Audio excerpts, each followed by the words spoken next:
Após as fortes chuvas que caíram na região, muitas famílias estão desabrigadas, residindo em casas de parentes ou abrigos da prefeitura. Com as enchentes em alguns bairros da cidade, a população de Parauapebas não mede esforços para ajudar as famílias afetadas. Em Marabá, já são mais de 300 famílias atingidas pelas cheias dos rios. Hoje aconteceu a abertura solene dos trabalhos 2018 na Câmara dos Vereadores. E mais, a campanha da Fraternidade 2018 este ano tem como tema a violência.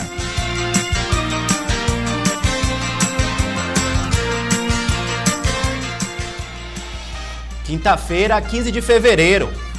O Jornal RBA começa agora.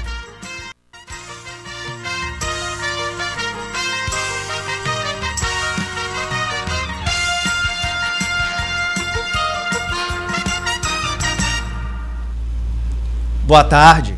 E após as fortes chuvas que caíram em Parauapebas, muitas famílias ficaram desabrigadas, outras perderam tudo que possuíam dentro das casas. A chuva continua e mesmo tendo baixado o nível do rio, as famílias estão fora de suas residências. Muitas em casas de familiares e outras sem ter para onde ir. Estão em abrigos.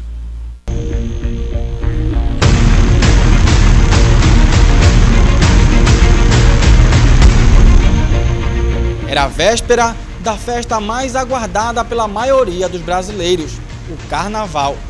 Moradores de Parauapebas foram surpreendidos com fortes chuvas. Muitos tiveram que enfrentar o drama de ficarem ilhados em vários bairros da cidade.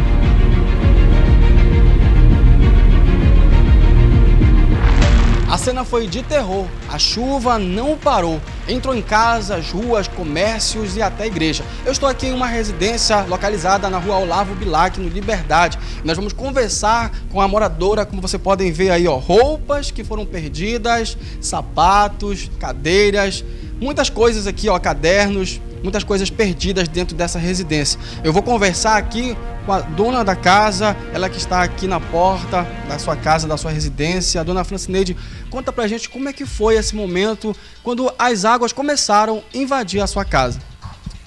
Foi um momento muito triste, né, pra gente, que a gente nunca espera uma coisa dessa acontecer. Então, foi trágico mesmo. Eu tenho 2 crianças pequenas, peguemos logo elas e saímos. Foram momentos assustadores e os moradores precisaram agir rapidamente para tentar conseguir salvar alguns bens materiais. Outros não conseguiram salvar nada. Apesar de todo o sofrimento, não houve registro de morte. As casas ainda estão submersas, o rio não baixou a água do nível lá atrás, na rua. Continua realmente a casa toda coberta, como vocês podem ver nas imagens. Uma situação bastante complicada. Eu estou ao lado da dona Raimunda, ela que reside, ela mora na penúltima casa, ela vai nos contar esse desespero que ela vem enfrentando. Ela que também está em abrigos provisórios aí até as águas baixarem, que está complicada a situação dela, porque ela mora bem pertinho ali do rio. Dona Raimunda, conta pra gente um pouco essa situação, né, que os moradores estão enfrentando e a senhora sendo uma das mais prejudicadas aqui da rua. O nosso sufoco, o meu sufoco é porque eu tô só eu e meu filho, meu marido tá viajando, né? Daqui para outra semana ele vai chegar. E aí o que a gente perdeu foi colchão, sofá, um rack, minha cômoda, e foi só. E as outras coisas o pessoal tá ajudando.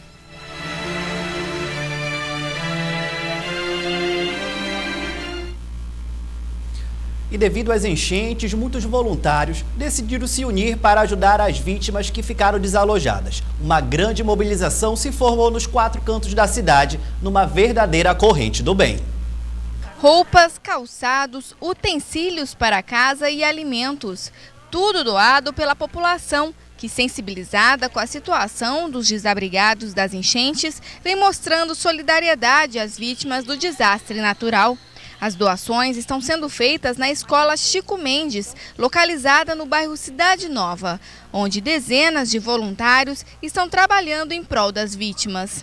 As ONGs hoje elas estão recebendo uma demanda que vem da Defesa Civil e elas fazem a distribuição de todo o material que foi doado pela população de Parauapebas. Os donativos arrecadados pelos voluntários estão sendo destinados às pessoas cadastradas pela Defesa Civil. E essa ficha de atendimento vem para os agentes de saúde que fazem a visita para checar se realmente há aquela necessidade daquela família, e o agente de saúde passa essa demanda para as ONGs, que pega o material nesse galpão, onde está sendo separado todas as doações, e eles entregam para as famílias já cadastradas e atendidas pelo agente de saúde. Luciana é uma das voluntárias que vem ajudando com as doações realizadas na escola. Para ela, poder ajudar o próximo é algo importante e que proporciona felicidade. Estou me sentindo muito bem, muito feliz, entendeu, de estar aqui ajudando, porque assim, a gente está precisando, mas tem gente precisando mais do que a gente, né? Já Rose foi até a escola para realizar sua doação. Sensibilizada com a atual situação das vítimas, ela faz questão de dar sua contribuição em um gesto de amor e solidariedade. A necessidade, ela não chega para todos, mas ela chega. E, então a solidariedade é algo que a gente tem que fazer de dentro para fora, fazer como se fosse realmente para a gente. Um dos pontos para o cadastro das vítimas está localizado em uma tenda da Defesa Civil no bairro Liberdade 2. No local, o cadastramento é apenas para os moradores daquela área que foram atingidos pelas enchentes. Dona Maria é uma das vítimas que realizaram o cadastro para ter o direito aos donativos. Não é fácil para ninguém perder o que a gente já luta tanto para conseguir, no fim, perder, né? Para mim, não foi fácil não, e não está sendo fácil ainda. Além dos trabalhos realizados para arrecadar e distribuir as doações, a Defesa Civil continua atuando nas áreas de risco. Agora nós temos uma equipe que está nos bairros, principalmente nos bairros mais afetados, tipo Riacho Doce e Liberdade, no sentido de identificar essas pessoas para que possamos prestar todo atendimento possível com doações, com a equipe de saúde, com a equipe da ação social, no sentido de dar a melhor qualidade de vida para essas pessoas. Apesar do nível da água estar diminuindo nos últimos dias, o secretário pede à população afetada que não retorne para suas casas, já que ainda há risco de novas enchentes. Vamos esperar um pouco, porque as previsões do Instituto Meteorológico é de mais chuva nesse período, e havendo mais chuva, consequentemente o rio volta a encher. Então, para que não haja uma nova ação de retirada desse pessoal, a gente pede para que espere um tempo até a Defesa Civil comunicar que possa retornar em paz para suas casas.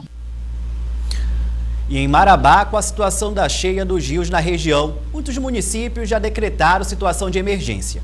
E aqui na região, aconteceu uma reunião no Centro de Convenções. Representantes das cidades passaram a ter conhecimento de como utilizar o Sistema Nacional de Defesa Civil. Em Marabá, já são mais de 300 famílias afetadas pela elevação do nível dos rios Itacaiunas e do Rio Tocantins. Para o presidente da Associação dos Municípios do Araguaia, Tocantins e Carajás, Pedro Patrício, prefeito de São Domingos do Araguaia, o encontro é importante, principalmente para os municípios do sul e sudeste do estado que estão sendo afetados pela cheia dos rios da região. Eu, como presidente da AMAT, a gente tem apoiado o governo do estado para que nós fazemos a articulação e faça essa ligação entre governo e municípios. Dos 38 municípios que eu sou presidente, não tem um município que chega e fala assim, eu não estou com problema. Todos os 38 municípios estão com o mesmo problema. Pontes rodadas, bueiros, estradas intrafegáveis. Nós estamos com todos os municípios com esse problema, com muita chuva, né? O encontro reuniu representantes de várias cidades da região, além do Exército, Corpo de Bombeiros e as Defesas Civil dos municípios e do estado. O Anderlon Bandeira é secretário de Segurança Institucional e Defesa do Cidadão em Parauapebas, município afetado pela cheia do rio que leva o mesmo nome da cidade. Ele contou como a administração está lidando com a situação, que já deixou 1.500 famílias desabrigadas. A última enchente, para ter uma ideia, foi em 2009 e essa foi muito maior, porque a área de atuação é bem maior do que no passado. Precisamos conhecer, né, qual é a proposta da Defesa Civil do Estado para nos ajudar. A gente precisa alimentar o nosso sistema para buscar recurso federal e estadual para poder recuperar as áreas que foram destruídas pelas enchentes. Nós temos estradas, pontes, bueiros que foram rompidos e levados pela força das águas. Representantes de 39 cidades do sul e sudeste do estado foram convocados para esta reunião, que serve para que os municípios tenham conhecimento de como utilizar o Sistema Nacional de Defesa Civil. Nós já tínhamos uma previsão meteorológica e hidrológica de que iria acontecer no estado essa intensas chuvas, essas cheias que vão acontecer, né, pelas previsões. Nós temos um programa de capacitação que é justamente para estruturar as defesas civis do município, para identificar as áreas de risco, verificar as famílias que estavam vulneráveis a esse risco, para que a gente pudesse ter uma mitigação para que essas famílias pudessem sofrer menos com o impacto das cheias. As defesas civis municipais, elas estão dando as respostas nos seus respectivos municípios.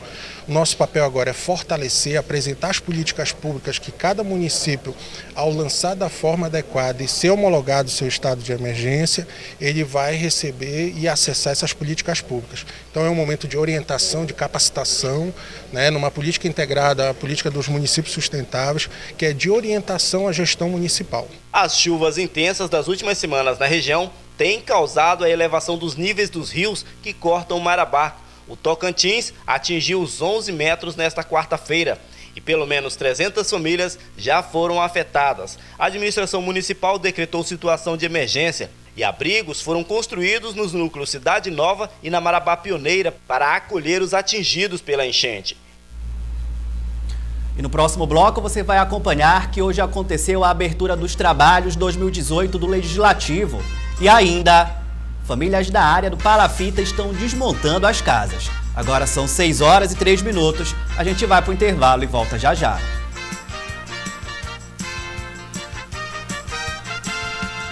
E eu creio plenamente que o poder público vai nos atender e dia 10 de maio nós vamos estar com o nosso lote e nosso kit.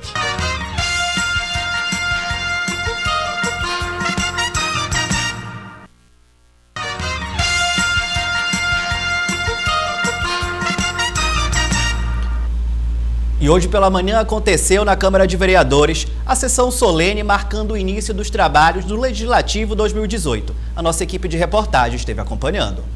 Durante a primeira sessão de 2018 na Câmara de Vereadores, o principal assunto abordado pelos parlamentares foi a expectativa para o ano que se inicia e o comprometimento dos mesmos em trazer melhorias à população de Parauapebas. Nós estamos esperando por dias melhores. O ano passado foi um ano difícil, um ano de muita turbulência, de muita dificuldade, mas que no final do ano deu uma melhorada, quando nós teve a conquista de aumentar o CEFEM de 2 para 3,5 bruto, que era 2 líquido para 3,5 bruto, aumentou um pouquinho o ICMS, que é de 9 ponto alguma coisa para 11 ponto alguma coisa, então assim, já dá uma melhoria. Eu que entrei já no final do ano passado, pude absorver, pude aprender muito no final do ano e espero que esse ano possa dar uma contribuição melhor para a sociedade de Parauapebas. A Câmara Municipal é a casa do povo, a gente espera que a população ela possa vir, que ela possa participar, porque aqui é onde o povo tem que vir para reivindicar os seus direitos, reivindicar os projetos para a sua comunidade. Para o vereador Rafael Ribeiro, do PMDB, 2018 será cheio de projetos. Sim, nós temos aí a questão da UEPA, que está bem avançado, já foi doada a área, e a ideia aí é que a gente possa cobrar, para que seja dado mais agilidade ainda, para que não fique somente no que foi feito, que a Vale ela possa cumprir sua parte, que a Prefeitura possa cumprir, que o Governo do Estado possa cumprir e que a gente possa ter a nossa tão sonhada UEPA. Presente na sessão solene, o vice-prefeito Sérgio Balduino falou sobre a importância da atuação conjunta dos poderes legislativo e executivo para que haja um trabalho com bons resultados. Precisamos hoje iniciar, junto com o executivo, novos trabalhos, de que essa casa tem aprovação, junto com o executivo, para que possamos sanar alguns problemas que estão acontecendo na nossa cidade. O deputado estadual Gesmar Costa, do PSD, também compareceu à sessão e ressaltou a importância do poder legislativo para uma cidade. É aqui que acontecem as grandes discussões, é aqui que acontecem os projetos e aprovação das principais leis. Então aqui é uma casa diferenciada. Aqui é onde o povo, a vontade popular é toda bem representada por vários segmentos Nós temos vereadores de vários segmentos, então isso faz uma representatividade muito grande. Durante a cerimônia, muitos populares acompanharam de perto a fala das autoridades e esperam que 2018 seja de grandes conquistas para a população. Mas a gente espera que Paraupebas, a cidade do minério, que ela venha renascer e seja aquela cidade, né? Que era antigamente, que a gente agora já não fala mais em Paraupebas, nos outros lugares como falava. E a gente espera que realmente volte o que seja o que era antes. Olha, eu espero muita coisa boa deles, eu espero muito, que eles colaborem com a saúde, educação e várias coisas boas para nós, aqui para nossa cidade, né? E em Marabá, um jovem de 22 anos morreu em um acidente de trânsito na BR-222. O rapaz teria tentado pular da carroceria de um caminhão em movimento e acabou caindo debaixo do veículo. O motorista do veículo foi apresentado na seccional de Polícia Civil para os procedimentos cabíveis. De acordo com a Polícia Rodoviária Federal, a vítima, Luiz Humberto Abreu Borges, de 22 anos, teria se desequilibrado ao tentar pular na carroceria de um caminhão. Os colegas do rapaz, do falecido, disseram que ele tentou fazer uma brincadeira e subiu num caminhão, pediu uma carona, algo assim, e escorregou e entrou embaixo do caminhão e foi atropelado. As informações são muito poucas até agora, a gente ainda vai conversar com o motorista, ainda vai averiguar a situação. O IML está vindo para recolher o corpo, procedimento padrão, e vamos para a delegacia indiciá-lo inicialmente pelo 303 do CTB, né, homicídio culposo de trânsito, e lá a gente vai fazer os procedimentos e a Polícia Civil vai cuidar do resto. No momento do acidente, o jovem estava na companhia de outros 2 amigos que ficaram bastante abalados. De acordo com informações de amigos que não quiseram gravar a entrevista, o jovem residia na Folha 12, na Nova Marabá, e era estudante de engenharia de uma faculdade particular da cidade. Carnaval, o pessoal bebe bastante e exagera, né? A gente, quando bebe, assim, eles não estavam dirigindo, estavam a pé, mas você vê, quando a gente bebe, a gente perde completamente o reflexo, né? E acaba fazendo essas besteiras, né? Morreu por uma brincadeira, por uma besteira. Complicado, isso serve de lição para os motoristas também aí no carnaval, terem mais cuidado e não beberem, né? E após as enchentes nas palafitas, alguns moradores derrubaram as casas. O ministro da Integração Nacional, Helder Barbalho, prometeu agilizar liberação de recursos para as obras emergenciais. O ministro esteve visitando as áreas atingidas pelas enchentes na última segunda-feira. Poucos moradores ainda se encontram nas palafitas após sofrerem com as enchentes. Com o nível da água baixando, alguns já retornaram para suas casas. Outros voltaram apenas para tentar salvar o que sobrou. É o caso de Valéria, que acabou perdendo praticamente tudo. Foi uma coisa muito triste que a gente desempregado e vai custar recuperar, né, nossas coisas, porque perdemos geladeira, cama, guarda-roupa, armário, a gente perdeu nossas coisas, tem uma situação muito difícil para nós. No início desta semana, o ministro da Integração Nacional, Helder Barbalho, esteve em Parauapebas para visitar as áreas afetadas. Na companhia do prefeito Darcy Lermen e outras autoridades, o representante do governo federal garantiu suporte às vítimas da enchente. E eles nos garantiram de que para cá não voltaremos mais. Tá? E isso eu dou graças a Deus, porque isso aqui é uma situação para que ninguém se viva mais. Tá? Já deixou bem claro de que vai ser todos removidos para o aluguel social e que no dia 10 de maio estaremos recebendo o nosso lote urbanizado e o nosso kit material. Tá? Disso eu tenho certeza que vai acontecer sim, absolutamente, isso está bem claro. Segundo o presidente da ANPP, o processo começará ainda esta semana. Na sexta-feira começariam as ligações por ordem alfabética, tá bom? Para não dar aquele certo tumulto, que são muitas famílias. Vai começar a partir da letra A na sexta-feira. Na quinta-feira eu vou estar lá procurando por resposta de todo mundo. Tudo certinho, e eu creio que isso vai dar certo sim. A gente está bem convincente de que isso vai dar certo. A área das palafitas, como é conhecida, já existe desde 2004. No local existem cerca de 200 casas, sendo todas atingidas pelos alagamentos. Com a garantia do aluguel social, os moradores agradecem o benefício e já criam boas expectativas a curto e médio prazo. Isso é um sonho realizado. A primeira moradora me relata de que ela veio para cá em 2004. São 11 anos de sofrimento.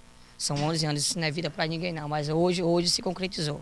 Com as esperanças renovadas em relação ao benefício anunciado, muitas pessoas já começaram a desmontar suas casas, seguindo para outros locais, onde ficarão aguardando a liberação do aluguel social e dos lotes urbanizados, prometidos durante a visita das autoridades ao local. E eu creio plenamente que o poder público vai nos atender e dia 10 de maio nós vamos estar com o nosso lote e nosso kit. E antes de ir para o intervalo, chegou a hora de anotar o WhatsApp do Jornal RBA. O número é o 992859521. 992859521. A gente tem também um e-mail que é redacãoparauapebas@gmail.com. redacãoparauapebas@gmail.com. Através do WhatsApp e do e-mail, vocês podem sugerir reportagens para as nossas equipes. Esses dois são os nossos canais de comunicação. E para quem perdeu alguma edição e queira rever, é só se inscrever no nosso canal no YouTube, que é Jornal RBA Parauapebas. E veja a seguir, a campanha da fraternidade deste ano tem como tema violência. E mais, ontem a nossa equipe acompanhou a missa da quarta-feira de cinza. Agora são 6 horas e 14 minutos. A gente vai para um breve intervalo e volta já já.